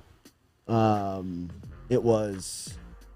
He's just kind of a one-touch guy gone. You know what I mean? Like Very sudden one move, yes, and then he's gone. I mean, the way even Derek Stingley Sr. described, Boutte stealing that ball out of the air from McLaughlin, which, by the way, Stingley Sr. was gushing on McLaughlin. I know. I feel bad because I think we talked about this off air. Dwight McLaughlin is not a DB name. That's something to overcome. That's tough. Can't you get it? Island. Yeah. He does sound like a CPA. Yeah. Can't you get a good nickname off of that for a defensive back like D-Mac or like? He's got to have something. Have some type of good nickname around. Run Dwight DMC. McLaughlin. Run DMC. Okay.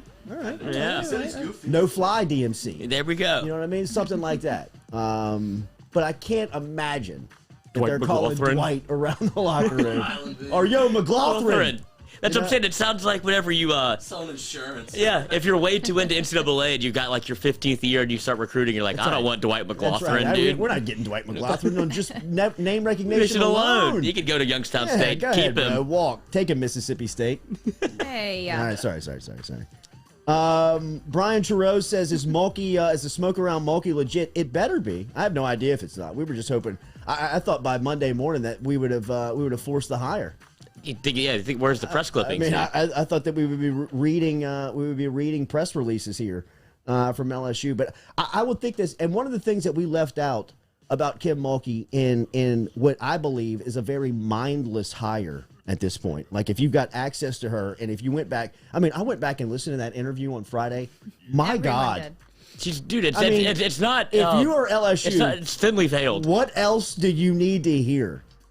She even says as she wraps up the answer, is that politically correct enough for you? It's like, I'm reaching out. Okay, we understand. And the way that she comes back to it at the end, arguably, the best women's basketball coach in the country, in her prime. You're going after his guy. Is reaching out. Is saying, I am available and will listen. Another caveat that we didn't mention on Mulkey is that TAF just hired their new president. They just hired their new president. Who is it? He's coming down from Georgia. Oh, really? See if they've made it public yet, Katie, because I don't know if they've announced his name. And our good friend Charlie Harvey told me that I figured that news came from Charlie Harvey. That would be that would be coming down the wire. That announcement would be coming down the wire here sometime soon. Kim Mulkey, name or find me, and go see what the impact that she has had in fundraising on Baylor's campus. Now, a lot of that is centered and in the wake of her program succeeding at such a high level. But you bring her back to Louisiana with the skins on the wall that she already has, coaching at her state school, which, by the way, another point in that interview that you should take away is how much she loves the state of Louisiana. I mean, She posted crawfish on her Instagram this weekend. From She's giving talking- us all She's the sending all the signs. smoke signals, I She dude. really is. she said the first thing she woke up on an April morning was thinking about Ponchatoula strawberries. I mean, like, that's all I would have needed to hear if I'm She's getting Scott them. Woodward. They don't even have strawberries in Waco. They ain't got no strawberries. No strawberries in Waco, Jack. I mean, but you bring Kim Mulkey in, and you are bringing in one of the greatest fundraisers on a college campus. Forget in sports. I'm talking about one of the most dominant fundraisers on any campus in the country. And you're bringing her home to people that she has relationships with, to people that she knows in Houston that are tied to LSU, to people that she knows in Dallas that are tied to the university, to money she knows all over the country that will pour in for supporting her first, and then she'll spend that into the university. And I'm not even talking about the athletic program. You want a new library? You want ceilings fixed that are... Go show Kim Mulkey that the ceilings are Dilapidated. are draining in Middleton Library's basement. We don't even have a name anymore. It's just a blank building. Or whatever it is now. Whatever the library's called now. Mulkey Library. Exactly. A year from now, it would happen. Because you just point her in the direction of a project that she's passionate about, and it's over. Coach, LSU's women's basketball program needs to begin winning games again. Can you do that? Yes. She can do that. Is there another track record that you need to check in the country that you could compare next to hers? And hear that she's willing to listen? At this point, the $2 million salary to me is, I mean, sign off.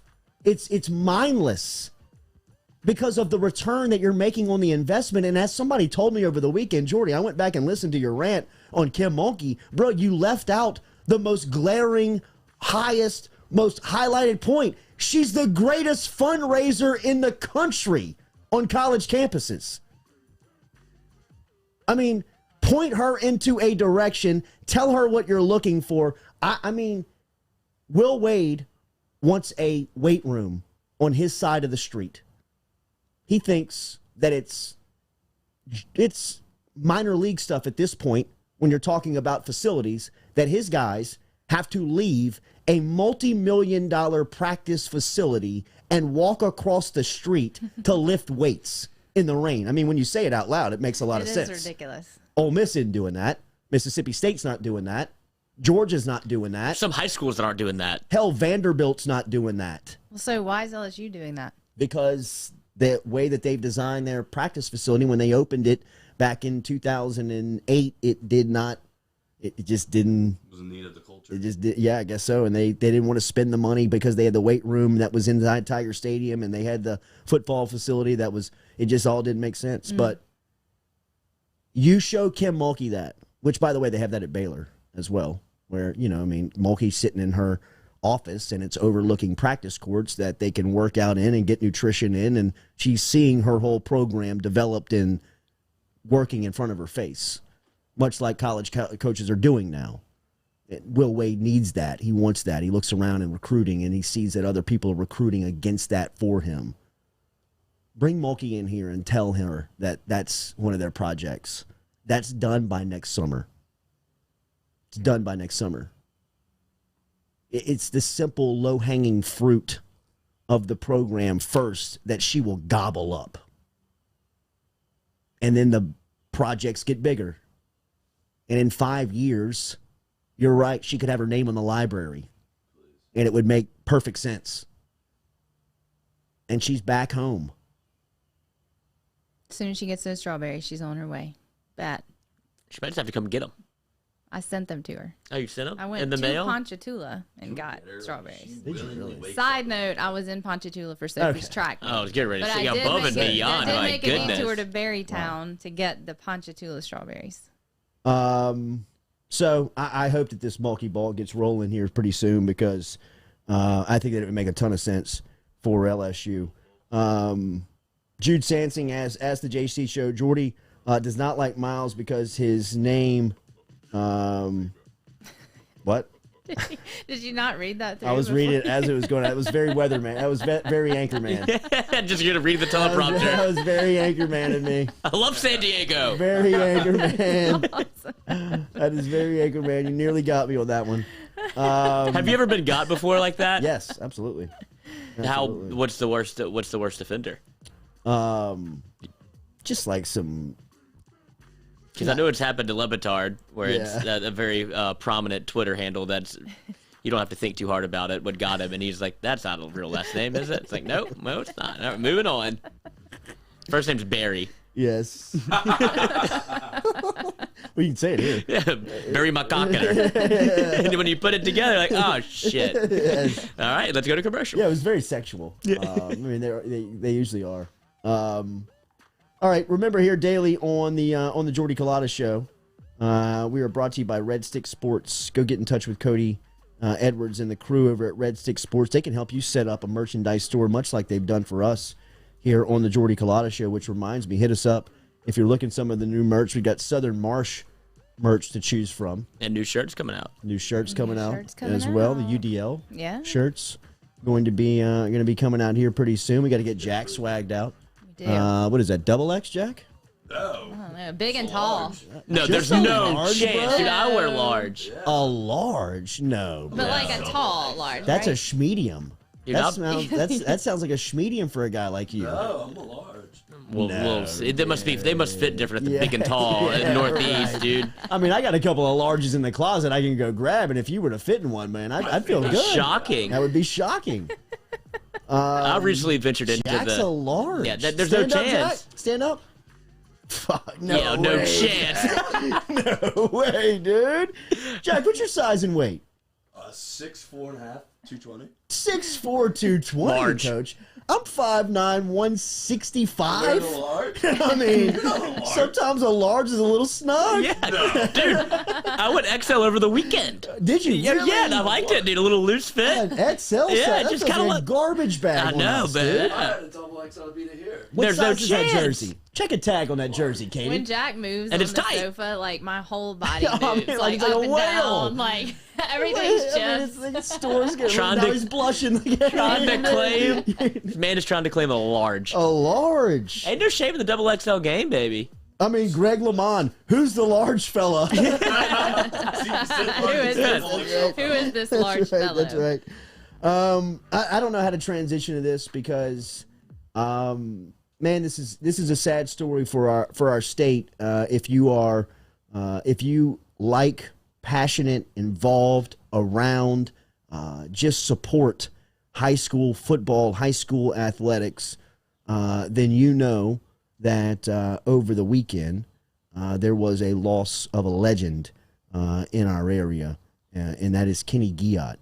Kenny Guillot spent so many years and so many summers and so many falls preparing and getting guys ready for high school football, whether it was back in 1974 working as an assistant at Terra High School to his head coaching days and assistant coaching days at Nichols State and McNeese at the college level, to the 15 years that he spent at Parkview Baptist putting that football program on the map as a heavyweight in our state. Kenny Guillot will always be beloved for his football pedigree and his accomplishments. He led the Eagles to 4 state championships, 01, 07, 2010, and 2012. I graduated from Parkview Baptist in 1999, and my senior season, we went into the year very highly touted. We had guys at positions that were being recruited. Brandon Bourgeois was a running back of ours that Jerry DiNardo would routinely have conversations with. He was also a guy that was expected, if he would have played baseball his senior season, to be a top-round draft pick in the Major League Baseball draft. He ultimately decided to walk on and play football at LSU and kind of gave up on it, and now is raising a beautiful family. But our senior season, we were expected to be pretty good. And for whatever reason, a couple of injuries, the wheels just fell off of our senior year. And guys got hurt. We lost games that we should have won. Bourgeois didn't have really the senior year that he was expected to have. He got hurt, and they fired the coach. They fired Billy Dawson was the guy that was there for when I got there in my junior season. He left and took a job, and Brian Brown took over for 1 year, and he was kind of Billy's like top guy, and he was going to lead the program into the future. Well, 1 year with him was it was a lot like it was just a debacle, and they needed stability at Parkview. And Jay Maye, who was the physical trainer on our team at the time, his father-in-law was Kenny Guillot. And Jay Maye would tell us during practice, our senior season, he'd almost be like apologetic to guys that were on the team. Guys like, Josh Sun, who went on to be a 4-year starting quarterback at Nichols and player of the year in the Southland Conference, and a very successful businessman now down in Thibodaux with his wife. Me, Brandon Bourgeois, Russ Carpenter, guys that were on the defense. He would almost be apologetic to us because he knew that we deserved more. He knew that we had a lot of pride and passion about the way that we played, and we had expectations, and we were falling short of them. And that really, it was tough to take as an 18-year-old. And he would tell us about who should have been the coach, who should have been hired, and how better the experience would be. And he would always talk about Kenny Guillot.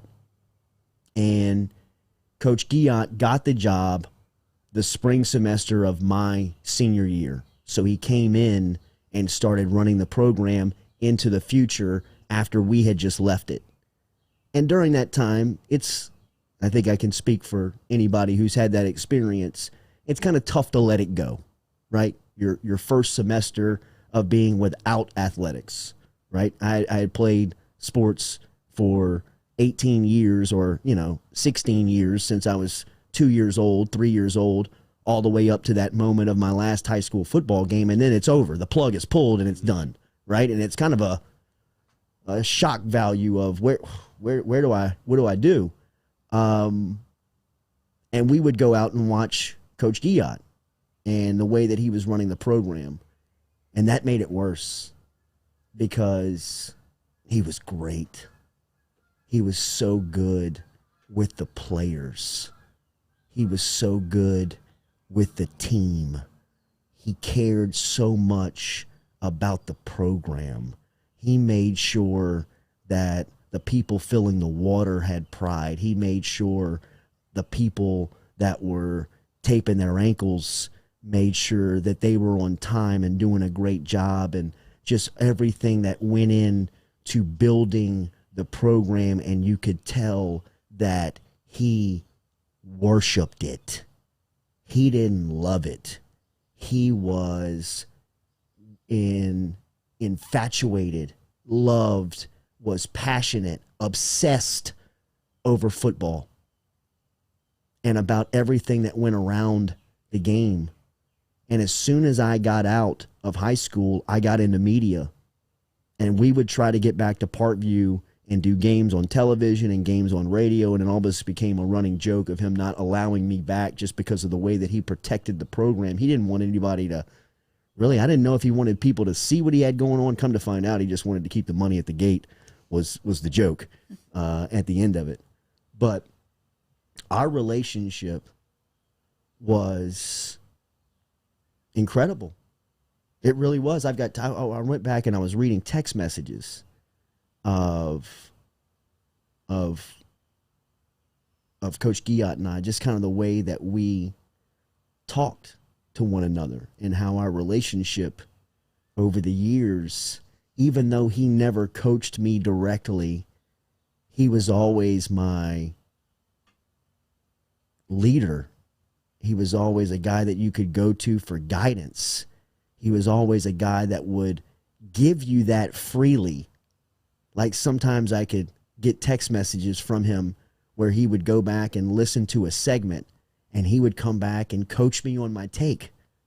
Or he would come back and tell me something that I may have left out. Or he would call me and leave me a voicemail just to tell me that he was proud of me and that he had listened to something and thought that I had really grown up in some aspect of my life. Or I would see him face to face and he would tell me how immature and how out of bounds and how stupid you sounded when you were talking about this and you didn't know that. And I always appreciated that because of the end of those conversations, he would pull me in, grab me and put me into his arm and scratch my head and tell me he loved me. And for whatever reason, I would look at Jay Maye or somebody who had coached me directly and wonder, why does he like me like that? Why does he? And it's just the way he was, man.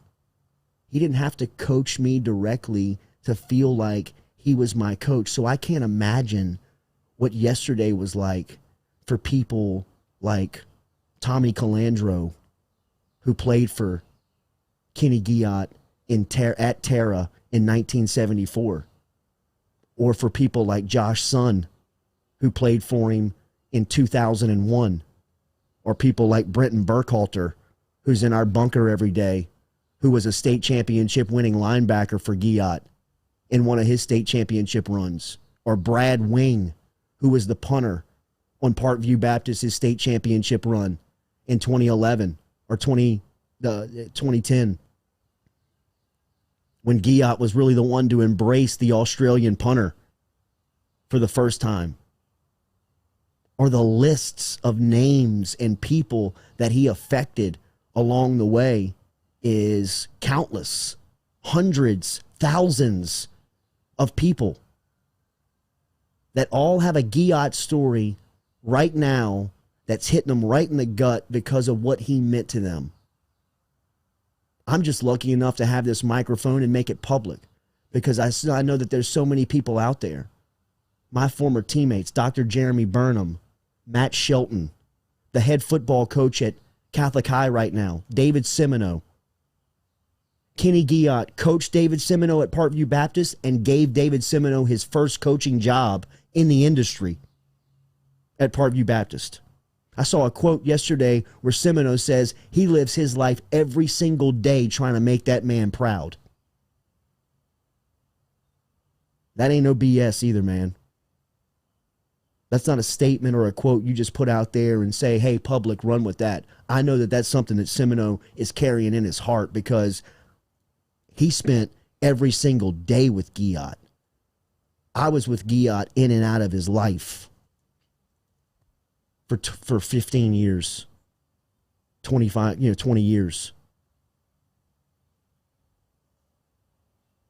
I can't imagine the impact that he would have made if he was with me every single day, or vice versa, me with him. David Semino gave that a little bit of insight to Robin Fambro at The Advocate yesterday, if you can see his quotes and just what he meant to our generation of football players in this town, or athletes in this town. Guillot's a legend by every sense of the word. Forget the coaching rings and success. The way that he affected people in his program is really what it's all about, man. And I'm sorry for his family today because I know that this is a very tough and hard and grieving process that they're going through. But it's got to be reassuring or refreshing to know that there are hundreds, thousands of people around the country, around the world. I mean, think about the players that he sent to the Special Armed Forces football programs that are probably around our world right now protecting us. They got the news of Coach Kenny Guillot, and I guarantee you in a dark place or somewhere by themselves is crying, thinking of a story of how he affected them. Because I know the impact he had on me, and I really wasn't even one of his guys. But I felt like I was his starting quarterback for 4 years. Rest in peace, Coach Kenny Guillot. Thank you for everything. Every lesson, every ass chewing, every compliment. I'll always remember it. I'll always appreciate it. And I know that there are countless people around our city, our state, and around the country and our world that feel the same way, because that's who he was. That's who he is. I think that's when you tell a teacher or you tell a leader or you tell a coach at the end of his run or her run that this is your impact, that people will, recall the state championships and remember all of the title runs, but it's really going to be about the way that you treat, you guide, and you instruct your students and the relationship that you keep with them. I felt like I could have called Coach Guillot up until Saturday night, and he'd have answered the phone. And I could have asked him anything, and he'd have shot me straight. What else could you ask for?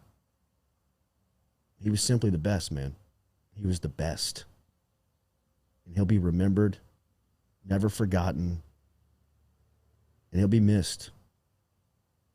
So rest in peace, Coach. We'll miss you. God bless he and his family. Jordy Culotta Show brought to you daily by Go Chevrolet. We'll be back with you tomorrow morning. Have a good Monday.